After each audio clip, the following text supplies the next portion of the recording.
Hello everyone, Namaskar and welcome to this lecture of Strength of Material. इस class में हम लोग cover करेंगे transformation of plane stresses and I believe that this is one of the most important topic from the GATE exam point of view. हर साल इससे 2 marks का एक क्वेश्चन आपको गेट एग्जाम में मिल जाएगा। स्ट्रेट फॉरवर्ड चैप्टर है, कुछ 3-4 फॉर्मूले हमें समझना है, या तो हम इसका एनालिटिकल अप्रोच लगाएं या फिर इसमें हम मोहर सर्कल भी अप्लाई करते हैं। So we will learn both the methods. पहले हम लोग एनालिटिकल मेथड को कवर करेंगे, उसके बाद हम मोहर सर्कल को कवर करेंगे। So the first question is that what does it mean, what is the transformation of plane stresses? Here I have also mentioned that the principal stresses होता क्या है। अभी तक के चैप्टर्स में हमने देखा कि अगर हम किसी बॉडी के ऊपर एक्सियल फोर्स लगाते हैं then there will be some stress, और उस स्ट्रेस को नॉर्मली हम डिफाइन करते हैं नॉर्मल स्ट्रेस से। फॉर एग्जांपल इस क्वेश्चन में यहाँ पर मैं एक स्ट्रेस शो कर रहा हूँ, that is sigma x, and if I want to find the stress at any given area which is perpendicular to this direction, the stress will be the same as in the direction of x, and I can say कि उस पे जो stress लग रहा है वो normal stress है।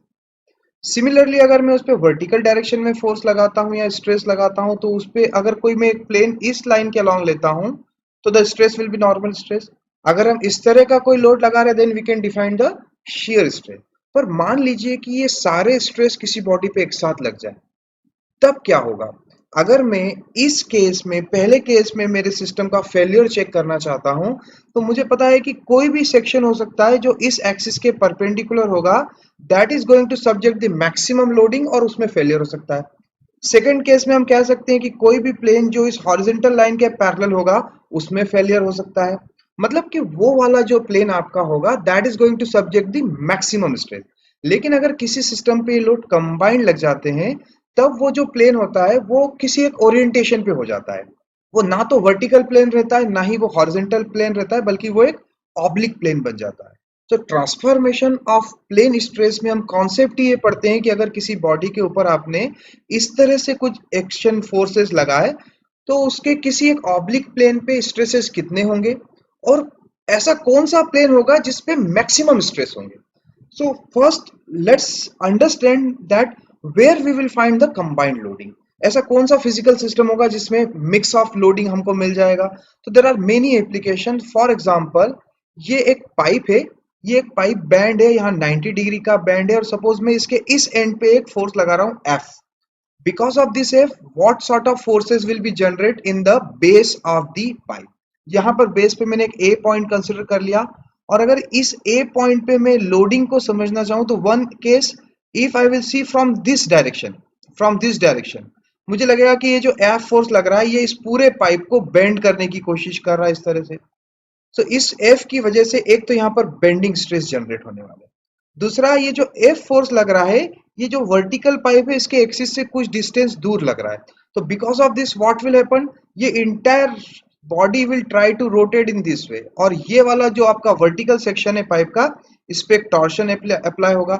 सो I can visualise कि एक तो टॉर्शनल लोडिंग इस पे आने वाली है, दूसरा इस पे एक बेंडिंग स्ट्रेस भी लगने वाला है। That means both shear and normal stress will act on the point that is at the root of the pipe. So वहां पर आपका अगर टोटल स्ट्रेस आपको कैलकुलेट करना होगा तो it will not be bending, it will not be torsional और shear, it will be mix of that loading, और therefore we have to study the transformation of stress. Similarly एक और example हम लेते हैं जिसमें हम कहते हैं कि प्रेशर वेसल्स होते हैं, सिलिंड्रिकल वेसल्स होते हैं जिसमें high pressure liquid, high pressure gas रहती है, and because of that there will be internal pressure जो हर डायरेक्शन में लगता रहता है। और जब किसी सिलिंड्रिकल बॉडी पे इस तरह से फोर्स लगता है और मैं उसकी सरकमफेरेंशियल को चेक करूं, तो मुझे फिगर में ऐसा मिलेगा कि हर डायरेक्शन में एक फोर्स लग रहा है।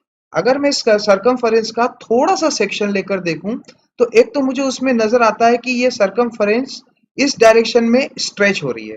इसको हम लोग हुप स्ट्रेस कहते हैं, और इस टॉपिक को हम लोग डिटेल में पढ़ते हैं जब हम प्रेशर वेसल की स्टडी करते हैं। In addition to this hoop stress there will be some radial stress. तो यहाँ पे भी क्या हुआ, यहाँ पे भी आपके पास मिक्स लोडिंग की कंडीशन आ गई। So whenever we are having combined stress, we have to study the transformation of stress to find the position of the maximum stress. तो इस पूरे टॉपिक में हम लोग कंबाइंड स्ट्रेस को कॉन्सेप्ट को समझेंगे। अगर हम लोग एक ऑब्लिक प्लेन लेते हैं तो उस पे नॉर्मल स्ट्रेस कितना रहता है, शियर स्ट्रेस कितना रहता है। शियर स्ट्रेस के केस में एक कॉन्सेप्ट होता है, उसको कहते हैं कॉम्प्लीमेंट्री शियर स्ट्रेस, वो भी हम कवर करेंगे। Then we will find a plane where we will have the maximum stress, उसी को हम लोग प्रिंसिपल स्ट्रेस कहते हैं। इसी तरह से एक प्लेन हमें मिलता है जहां मैक्सिमम शियर स्ट्रेस होता है। आज के लेक्चर में हम मेनली पहले एनालिटिकल पार्ट कवर करेंगे, सेकंड क्लास में हम लोग मोहर सर्कल कवर करेंगे। So let's start with the basics of this transformation of stress. For example, we are having a bar of cross section A and I am applying a force F in the x direction. So let this is my Fx. अगर आपको इस बार के किसी एक oblique plane पे stress calculate करना है, अगर मैं यहाँ पर कोई एक नॉर्म ए बी प्लेन लेता हूं तो ए बी प्लेन पे मेरा स्ट्रेस कितना होगा? So the cross section is a and the load is acting as f x, so I know that my sigma a b is equal to f x by a. इसको मैं sigma x से भी denote कर सकता हूं। लेकिन अगर मेरे पास कोई एक दूसरा प्लेन है ए डैश बी डैश, जिसने वर्टिकल के साथ थीटा एंगल बनाया है और मुझे इस इंक्लाइंड प्लेन के ऊपर स्ट्रेस कैलकुलेट करना है, so I can visualize that this is my inclined plane. Actually I am applying load in this direction, so I can break this load into perpendicular to the plane and parallel to the plane. तो ये मेरे लिए हो गया normal load, ये मेरे लिए हो गया टेंजेंशियल लोड, और इसका मैग्नीट्यूड कितना होगा? As this vertical angle is theta, this will also be theta, तो ये मेरे लिए हो गया एफ एक्स कॉस थीटा और ये हो गया F x sine theta. Similarly इस वर्टिकल प्लेन का क्रॉस सेक्शन एरिया अगर ए है तो इस इंक्लाइंड प्लेन का क्रॉस सेक्शन कितना हो जाएगा? ए बाय कॉस थीटा। अब अगर मैं इस इंक्लाइंड प्लेन पर इस नॉर्मल डायरेक्शन में स्ट्रेस कैलकुलेट करूं तो उसे मैं कहता हूं नॉर्मल स्ट्रेस। यहां ये भी नॉर्मल स्ट्रेस ही है मेरा सिग्मा एक्स, लेकिन अगर किसी ऑब्लिक प्लेन पे हमको निकालना है तो in that case we can define two stress, one normal to the plane, another one tangential, that means this would be your shear stress. So what would be the formula for normal stress? My loading, that is fx cos theta, and the cross section area, that is a by cos theta. So finally my formula will become fx by a cos square theta. Similarly अगर लोग shear stress calculate करें इस a dash b dash plane पर, so my loading is what? fx sin theta and my area is a by cos theta again. So final formula will be what? fx by a sin theta cos theta.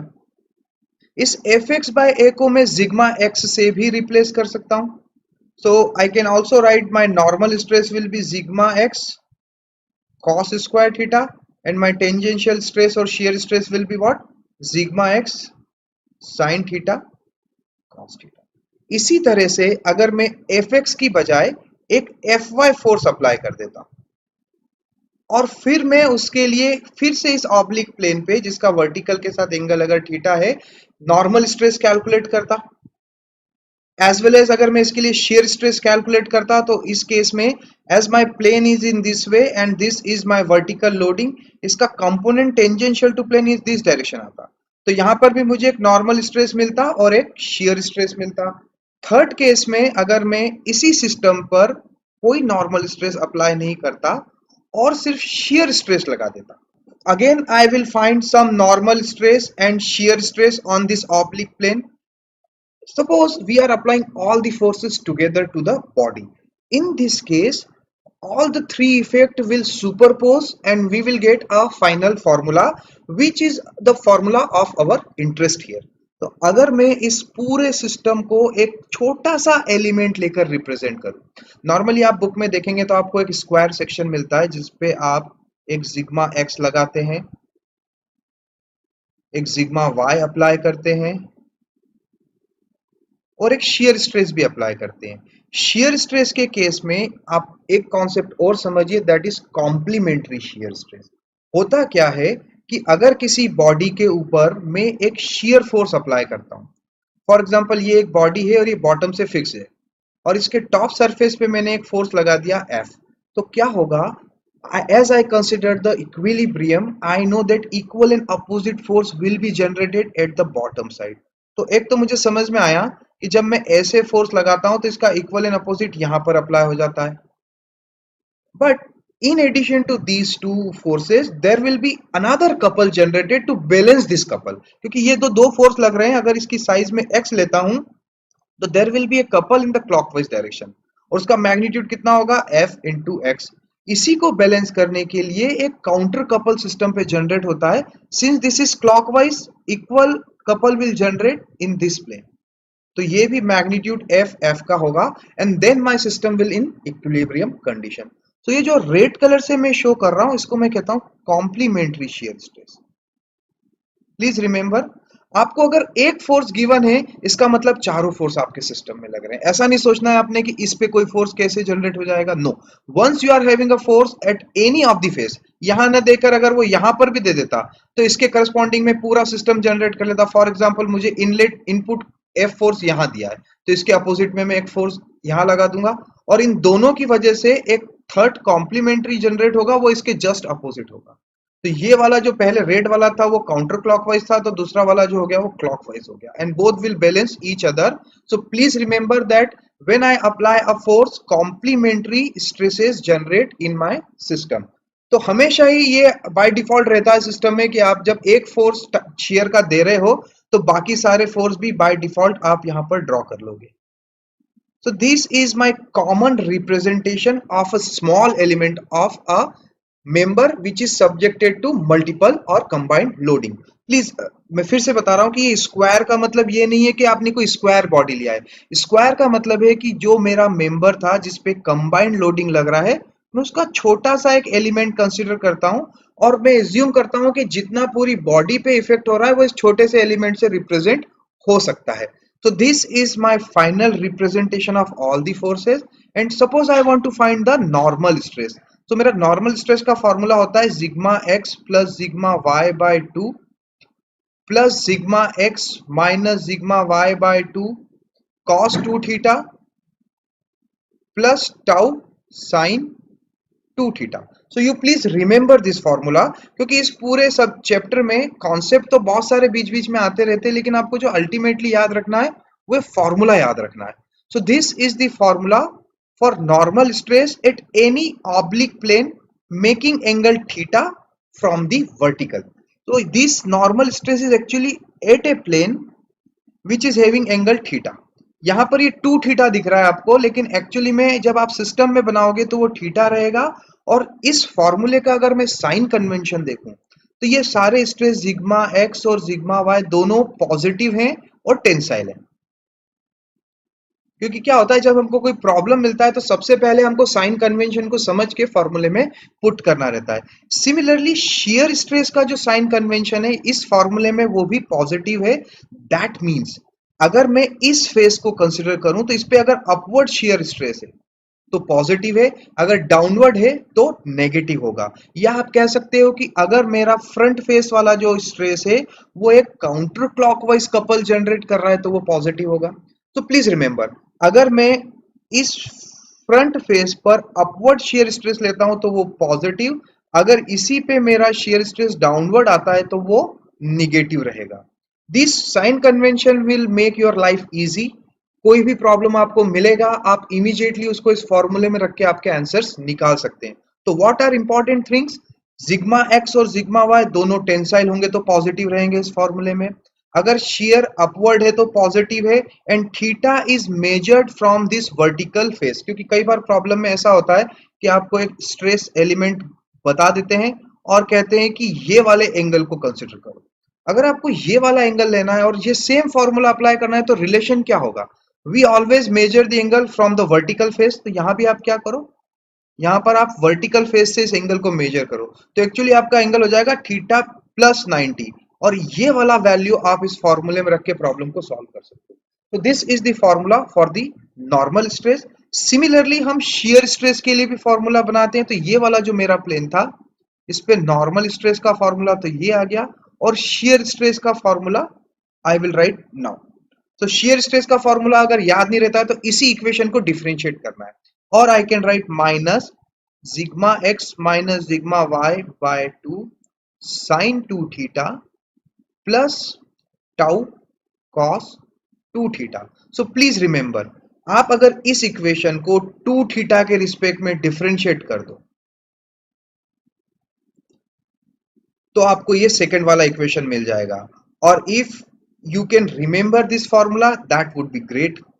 तो इस फॉर्मूले में भी sign convention यही वाले रहेंगे and these two formula will tell you that what would be the normal stress and shear stress on your plane. Now again, अगर मान लीजिए आपका ये शियर स्ट्रेस निगेटिव आ गया, इसका मतलब ये किस डायरेक्शन में लग रहा होगा, तो ये भी आप याद रखिए कि आपके गिवन स्ट्रेस मेंबर में जब आप ऑब्लिक प्लेन लेते हो तो ऑब्लिक प्लेन पे अपवर्ड डायरेक्शन में पॉजिटिव और डाउनवर्ड डायरेक्शन में negative. How I am saying so, अगर ये आपका स्ट्रेस एलिमेंट है और इस प्लेन पे आप स्ट्रेस कैलकुलेट कर रहे हो, so here if my shear is in upward direction that would be positive. अगर शेयर ऊपर की तरफ निकल के आता है तो पॉजिटिव होगा और अगर नीचे की तरफ आता है तो निगेटिव होगा। और हुआ कैसे, ये आपने इस फेस पे अपवर्ड को पॉजिटिव लिया था, तो इसी फेस को अगर मैं रोटेट करूंगा तो ये वाला डायरेक्शन ऐसा नजर आने वाला है, so it would be positive. और you can say that the counter clockwise effect will be positive, क्योंकि बुक में कई बार आप देखते हो तो ये पूरा स्क्वायर बनाने की बजाय वो एक सिर्फ छोटा सा ट्रायंगल बना के आपको इफेक्ट बताते हैं कि यहाँ पर सिग्मा वाई है, यहाँ पर अगर सिग्मा एक्स लग रहा है और ये आपका सरफेस है जिस पे आप नॉर्मल स्ट्रेस और शियर स्ट्रेस कैलकुलेट कर रहे हो। तो मैंने जो एरो बनाया है मेरे साइन कन्वेंशन के हिसाब से ये वाला पॉजिटिव है लेकिन ये वाला नेगेटिव है और ये दोनों स्ट्रेस मेरे पॉजिटिव है। और अगर यहां पर मैं डाउनवर्ड बना रहा हूं तो ये भी शेयर पॉजिटिव है, क्योंकि मैंने आपको कहा है कि राइट साइड वाले फेस पे अगर अपवर्ड है तो लेफ्ट वाले साइड पे डाउनवर्ड जो शेयर स्ट्रेस अप्लाई हम करते हैं वो पॉजिटिव होता है। So here sigma x, sigma y and this tau are my input, and sigma normal and this tau, let's xy, is the output or the resultant on any oblique plane. So let's take a numerical problem and try to understand the problem. We are having a stress member where we are applying horizontal stress of magnitude 50 megapascal. The vertical stress is 10 megapascal but acting towards the body, and the third is my shear stress of magnitude 40 megapascal. So now the first thing I should understand that the stresses given are positive or negative. So this is my sigma x, and as I said, if it is of tensile nature it would be positive, so this would be positive. This is my sigma y, but it is acting towards the body, so it is having compressive nature, so in my formula it will be negative. This is my shear and only one arrow is given of magnitude 40 MPa, so I can make other arrows. This is rightward, so this would be leftward, and this sense is clockwise, so another one will be counterclockwise. That would also be of 40 MPa, and this is acting upward, and my sign convention says that अगर vertical face पे upward है तो वो positive होगा, मतलब आपका जो shear given है वो भी positive given है. Now if I am interested to find the normal stress at an angle 30 degree, so I know that my normal stress formula is what? My normal stress formula is simply sigma x plus sigma y by 2 plus sigma x minus sigma y by 2 cos 2 theta and tau sin 2 theta. अब इस फॉर्मूले में आपको simply ये value put करना है and you will get the normal stress. तो कितना आ रहा है? So it will B 50 minus 10, क्योंकि ये नेगेटिव है आपका, divided by 2 plus 50 minus minus 10 divided by 2 cos 60 degree because it is 2 theta plus 40 sin 60 degree. जब ये सारी वैल्यू आप सॉल्व करोगे तो आपको नॉर्मल स्ट्रेस मिलेगा, that would be of 69.4 MPa। That means इस इंक्लाइंड प्लेन पे एक नॉर्मल स्ट्रेस लग रहा है और आपका फाइनल आंसर पॉजिटिव आया, मतलब वो टेंसाइल नेचर का है, अवे फ्रॉम द बॉडी है, and this is my normal stress of magnitude 69.4 MPa। Similarly अगर मैं shear stress का फॉर्मूला अप्लाई करता हूं, so I know that the shear stress is what? Minus sigma x minus sigma y by 2 sin 2 theta plus tau cos 2 theta। तो इसमें जब मैं सारी वैल्यू पुट करता हूं तो मेरा जो shear स्ट्रेस निकल के आता है वो आता है -7 MPa. So this minus sign is indicating what? The minus sign is indicating कि मेरा जो shear stress लग रहा है वो इस डायरेक्शन में लगेगा. So this is my shear stress on this oblique plane and its magnitude is now 7 MPa. क्योंकि मैंने ऑलरेडी डाउनवर्ड करके बना दिया तो अब मैं नेगेटिव साइन के साथ इसको नहीं रखूंगा. So this is all about the normal stress on any oblique plane. Now let's assume कि आपके पास ये जो केस है जिसमें आप किसी एक ऑब्लिक प्लेन पे shear स्ट्रेस और नॉर्मल स्ट्रेस कैलकुलेट कर रहे थे. तो अब अगर आप मल्टीपल ऑब्लिक प्लेन्स ले लें जो कि अलग अलग एंगल पे हैं, तो you know that normal stress will be different for all this planes and there may be a possibility कि कोई एक ऐसा सरफेस होगा, कोई एक ऐसा प्लेन होगा किसी एक पर्टिकुलर थीटा पे जिसके करस्पॉन्डिंग आपको जो नॉर्मल स्ट्रेस मिल रहा होगा वो मैक्सिमम नॉर्मल स्ट्रेस मिल रहा होगा. So how we can find this position where we will have the maximum normal stress. तो हमें पता है कि हमारा फॉर्मूला क्या है नॉर्मल स्ट्रेस का. नॉर्मल स्ट्रेस का फॉर्मूला है sigma x plus sigma y by 2 plus, ये मैं बार बार लिख रहा हूं ताकि आपको ये याद भी हो जाए, cos 2 theta plus tau sine 2 theta. अब मुझे पता है कि अगर मैं इस फॉर्मूले को d2 थीटा के रिस्पेक्ट में डिफरेंशिएट करूं तो जो थीटा निकल के आएगा वो इस पूरे की मैक्सिमम और मिनिमम वैल्यू के करस्पॉन्डिंग होगा. So here if I will differentiate this, I will get that del sigma n by del 2 theta that would be 0 for the maximum or minimum condition. और वो फॉर्मूला होने क्या वाला है, वो होगा minus sigma x minus sigma y by 2 sine 2 theta plus tau cos 2 theta. ये shear stress का भी फॉर्मूला होता है लेकिन अभी उस चीज को थोड़ा अलग रखें. तो यहां से अगर मैं 2 थीटा को कैलकुलेट करूं तो 2 थीटा निकल के आएगा 10 inverse 2 tau divided by sigma x minus sigma y.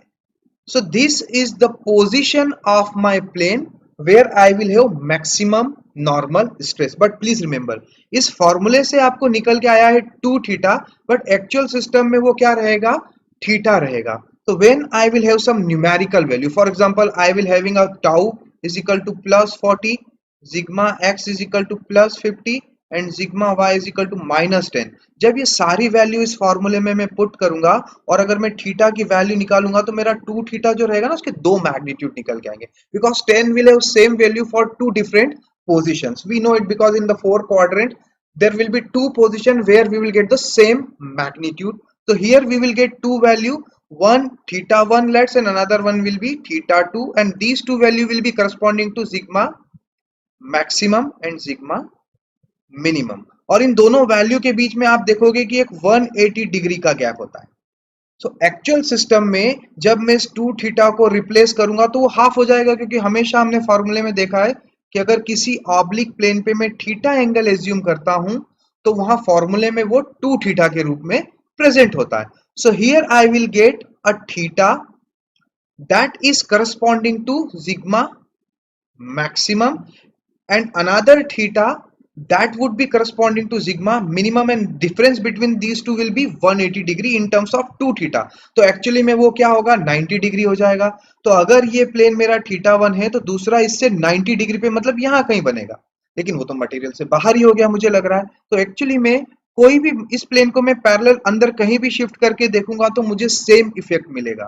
That means एक प्लेन ऐसा होगा जिसपे सिग्मा मैक्सिमम मिल रहा होगा और एक दूसरा प्लेन होगा जिसका एंगल एक्चुअली मैं यहां से मेजर करूंगा और वो होगा मेरा थीटा 2 और उसके करस्पॉन्डिंग मुझे सिग्मा मिनिमम मिल रहा होगा. और इस मैक्सिमम और मिनिमम स्ट्रेस को ही मैं क्या कहता हूं, इसको मैं कहता हूं कि this is my principal stress. So principal stress is nothing but the maximum और मिनिमम नॉर्मल स्ट्रेस. अब इस केस में we can find that what would be the value of that stress. तो यहां हमने क्या करा, हमने डिफरेंशिएट करके ये जो थीटा निकाला है ये इस प्लेन की पोजीशन दे रहा है लेकिन मैग्नीट्यूड तो नहीं पता मुझे कितना है उस मैक्सिमम स्ट्रेस का.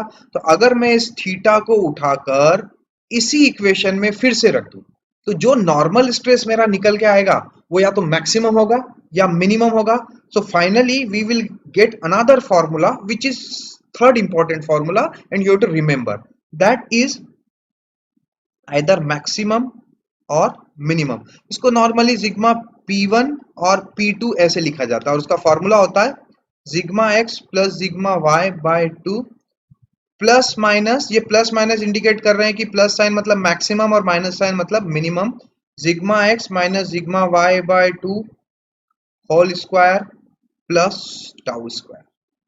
ये इक्वेशन है ना, देखने पे हम लोग रिकॉल कर सकते हैं कि कुछ सर्कल की इक्वेशन भी हम इसी तरह की पढ़ते हैं और यही फिलॉसफी आगे हम डिराइव करके मोहर सर्कल पे चले जाते हैं जहां इसको सेम अप्रोच को हम ग्राफिकली रिप्रेजेंट करते हैं. बट एट दिस पॉइंट हम लोग एनालिटिकल की बात कर रहे हैं.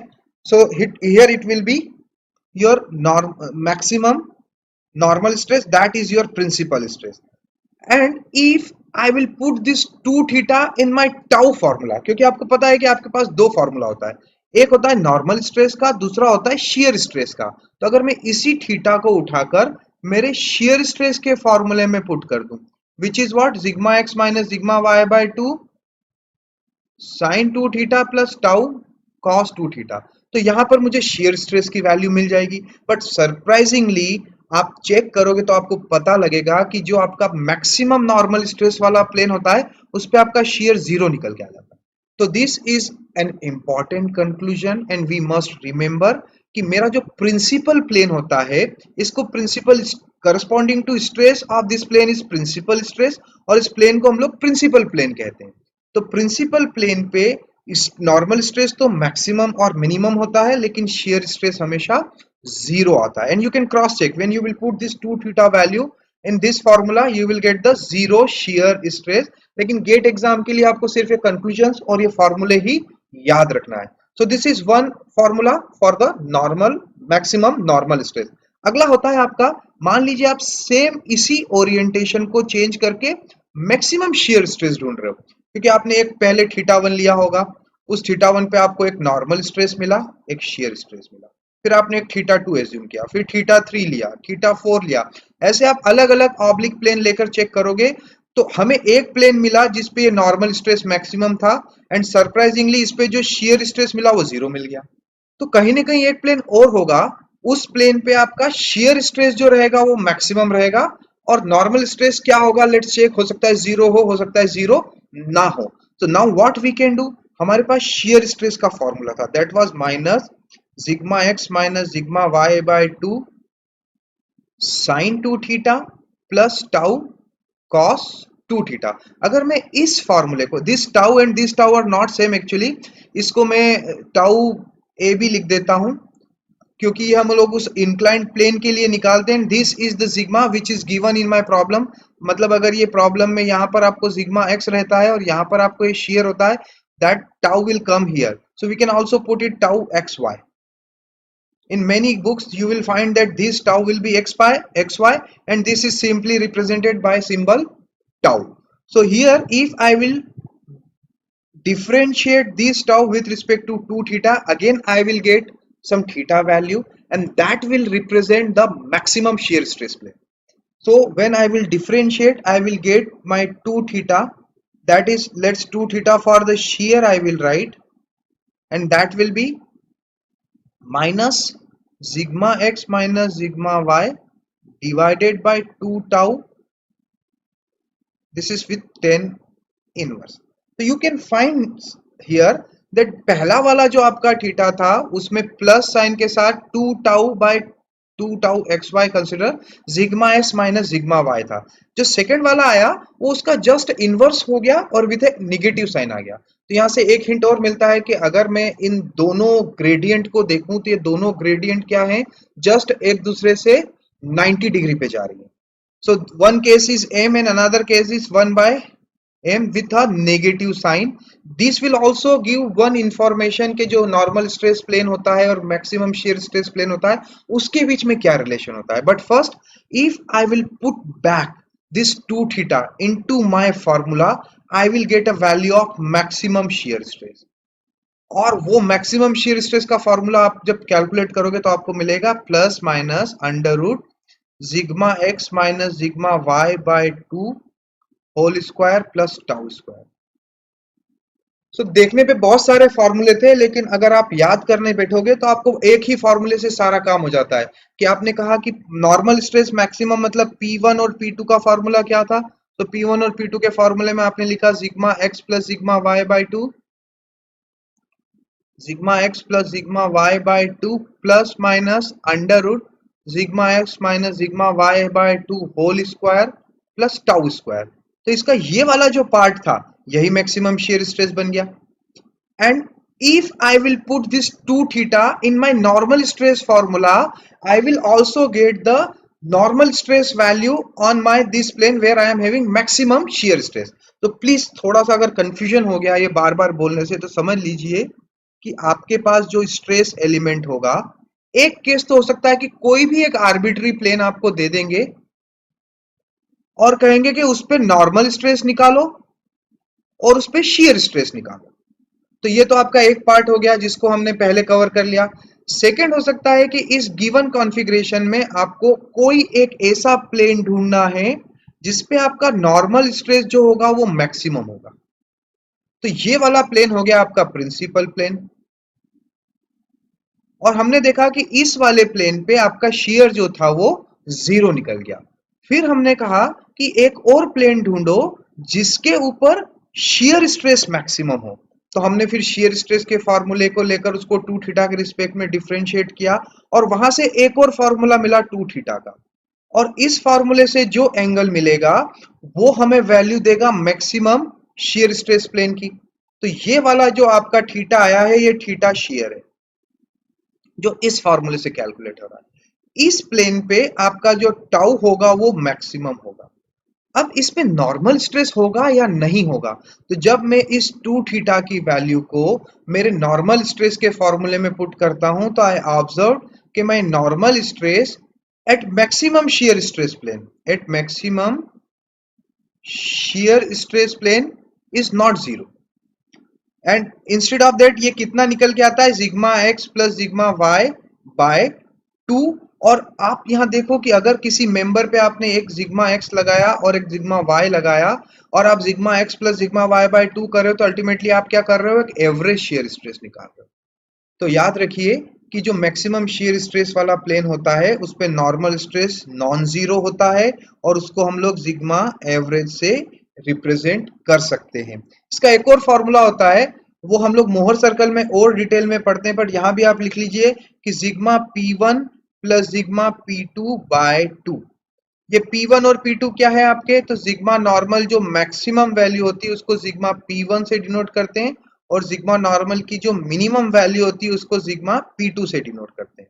So please try to remember this information, it will save your time in exam।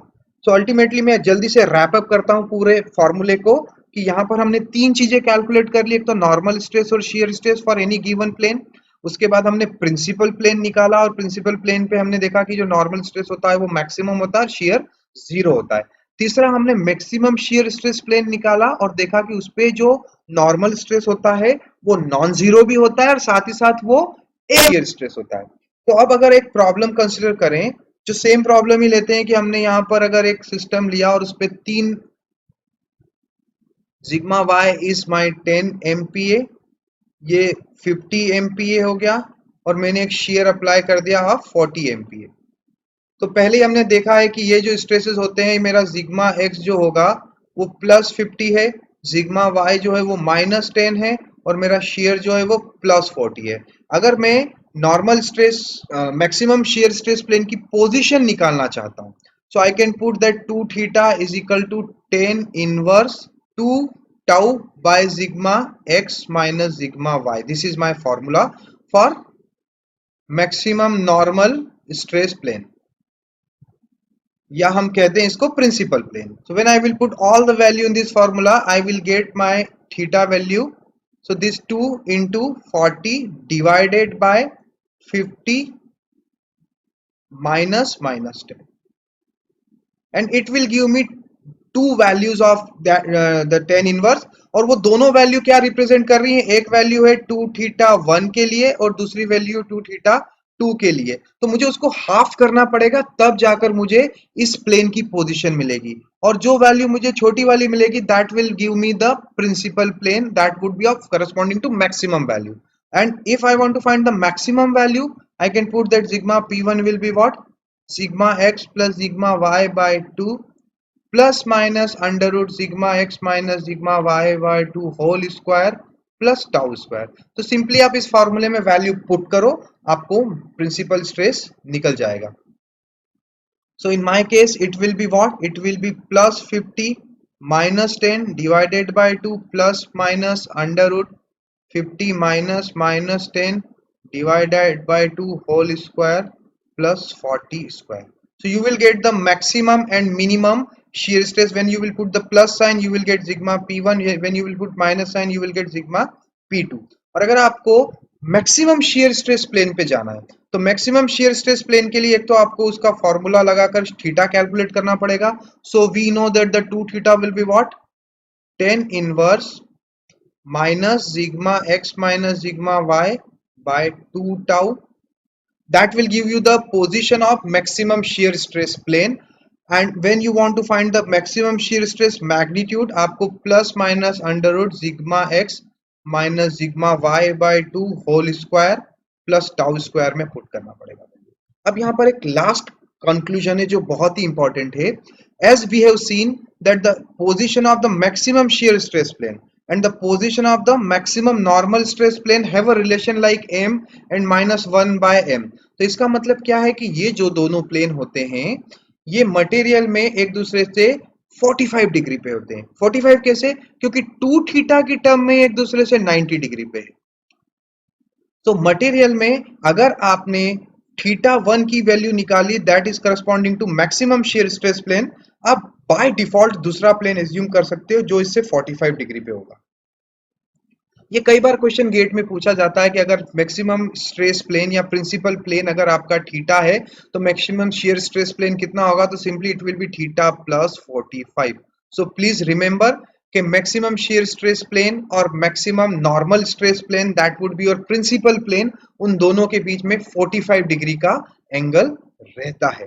So I hope कि इस थोड़े से रैपिड रैप अप में हमने नॉर्मल स्ट्रेस और प्रिंसिपल प्लेन्स दोनों समझ लिए। नेक्स्ट क्लास में हम इसके कुछ न्यूमेरिकल सॉल्व करेंगे as well as we will also talk about the Mohr circle. So thank you.